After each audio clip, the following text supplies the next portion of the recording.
Papua adalah negeri dengan sejuta kekayaan alamnya. Banyak sekali kekayaan alam yang terkandung dalam tanah Papua, yaitu tembaga, emas, batu bara, besi, batu kapur, pasir kaolin, minyak bumi, dan gas alam.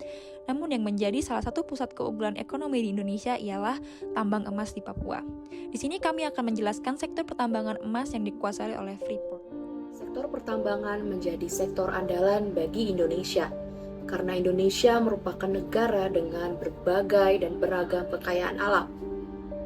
Salah satu kekayaan alam Indonesia yang menjadi andalan ialah galian tambang, seperti tembaga, emas, dan perak, yang titik pusatnya berada di Papua.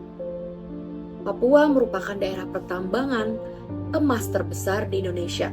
Tambang emas tersebut dikelola oleh PT Freeport, di mana mereka menghasilkan sekitar 240 kg emas setiap harinya. Bahkan terdapat sebanyak 1,76 juta ton cadangan-cadangan emas di tanah tersebut.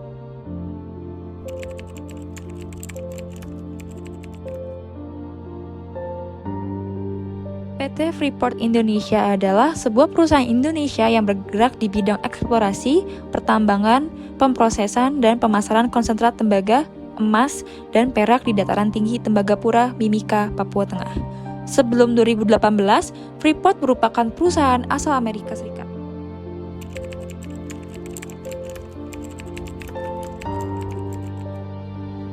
Freeport masuk ke Indonesia bermula dari adanya UU Nomor 1 Tahun 1967 tentang penanaman modal yang dibuat oleh Soeharto. Tepatnya terjadi pada bulan April tahun 1967. Freeport masuk ke Indonesia atas izin juga kesepakatan antara pemerintah dengan perusahaan untuk melakukan penambangan. Kontrak tersebut dinamakan dengan kontrak karya.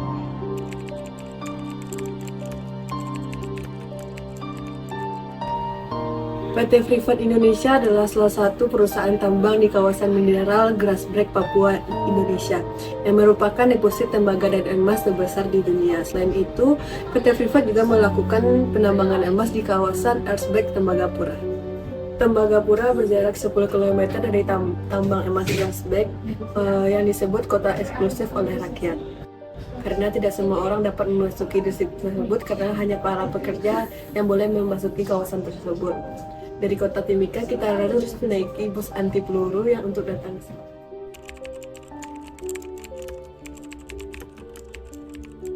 Sebenarnya begitu banyak keuntungan yang diperoleh oleh Freeport.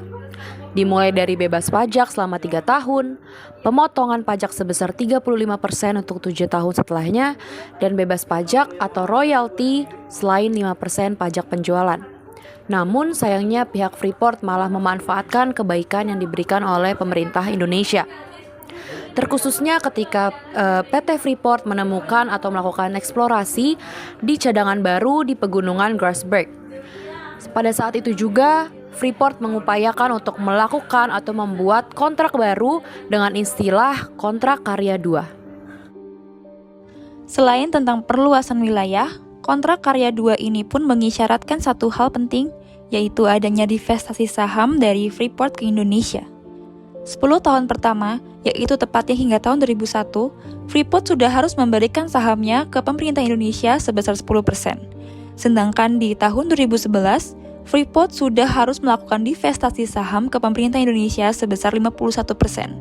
Meskipun perjanjiannya seperti itu, divestasi saham 51% tersebut baru terjadi di tahun 2018 ini. Sebagai daerah penghasil tambang terbesar, seharusnya Papua mendapatkan sekitar 114 miliar per harinya dari PT Freeport Indonesia. Sudah lebih dari 2,6 juta hektar lahan di Papua dieksploitasi oleh PT Freeport Indonesia, termasuk kawasan hutan lindung, hutan konservasi, dan hak tanah masyarakat adat.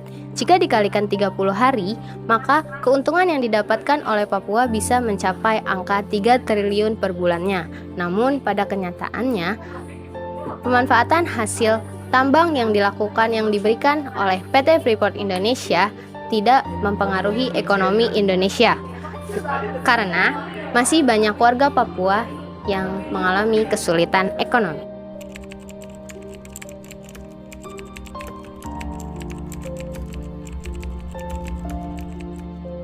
Banyak, mulai dari lingkungan, hampir sebagian lingkungan daerah sekitar, pertambangan rusak akibat eksploitasi yang dilakukan.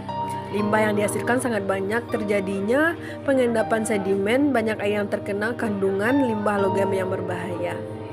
Kalau dihitung terdapat 291.000 ton limbah pertambangan yang dibuang begitu saja ke sungai. Sampai sumur-sumur di warga pun ikut tercemar oleh merkuri sisa tambang. Semenjak ada Freeport di Papua, kesenjangan sosial di Papua semakin terasa. Hanya orang yang di daerah sekitar pertambangan saja yang kaya dan dipedulikan. Bahkan banyak mahasiswa yang melakukan aksi protes dan aksi kekerasan karena dilanggarnya peraturan pemerintah Indonesia telah ditetapkan. Kasus Freeport Indonesia sangat bertentangan dengan UUD 1945 pasal 33 ayat 2 dan 3. Cabang-cabang produksi yang penting bagi negara dan yang menguasai hajat hidup orang banyak dikuasai oleh negara. Dan pada ayat 3 juga disebutkan bahwa bumi dan air dan kekayaan alam yang terkandung di dalamnya dikuasai oleh negara dan dipergunakan untuk sebesar-besar kemakmuran rakyat. Seharusnya semua bisa berjalan dengan baik jika pemerintah mampu mengatur dan mengelola dan menetapkan secara tegas kepemilikan lahan Papua. Masyarakat Papua akan lebih sejahtera dan makmur.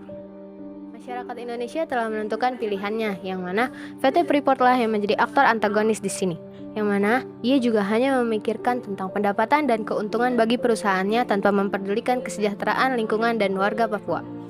Selain itu, kemegahan yang dirasakan oleh Amerika Serikat saat ini merupakan hasil dari perampokan gunung emas di Papua. Melakukan regulasi dan pengawasan yang ketat, lalu melakukan peningkatan partisipasi masyarakat asli Papua lebih lagi, dan meregulasi ulang hukum yang ada atau memperkuat hukum yang ada mengenai eksploitasi di wilayah Freeport, seperti memperketat izin eksploitasi dan menegakkan undang-undang lingkungan yang lebih ketat. Lalu melakukan negosiasi dan kemitraan dengan perusahaan Freeport untuk mencapai kesepakatan yang menguntungkan kedua belah pihak. Lalu yang terakhir, melakukan pengembangan ekonomi.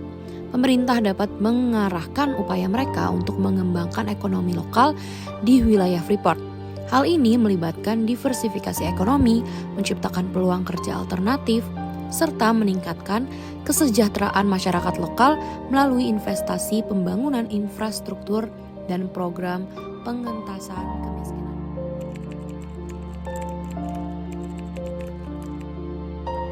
Tentu saja, tanggung jawab sosial perusahaan.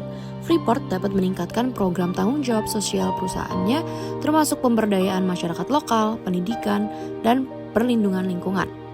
Dengan mendorong pembangunan berkelanjutan dan berkontribusi pada masyarakat setempat, perusahaan dapat mengurangi ketegangan dan meningkatkan hubungan dengan komunitas lokal. Lalu, transparansi dan akuntabilitas. Freeport dapat meningkatkan transparansi operasionalnya dengan memberikan informasi yang lebih jelas tentang dampak lingkungan dan sosial dari kegiatan eksploitasi ini. Dengan melakukan pelaporan yang lebih terbuka dan bertanggung jawab tindakan mereka, perusahaan dapat memperoleh kepercayaan dan mendapatkan dukungan dari pihak-pihak yang terkena dampak. Lalu yang terakhir, konsultasi dengan komunitas lokal. Freeport dapat memperkuat konsultasi dengan komunitas lokal dalam pengambilan keputusan terkait eksploitasi, dengan melibatkan masyarakat dalam proses pengambilan keputusan dan memberikan kesempatan bagi mereka untuk mengungkapkan kekhawatiran dan aspirasi mereka. Perusahaan dapat menciptakan hubungan yang lebih harmonis dengan masyarakat setempat.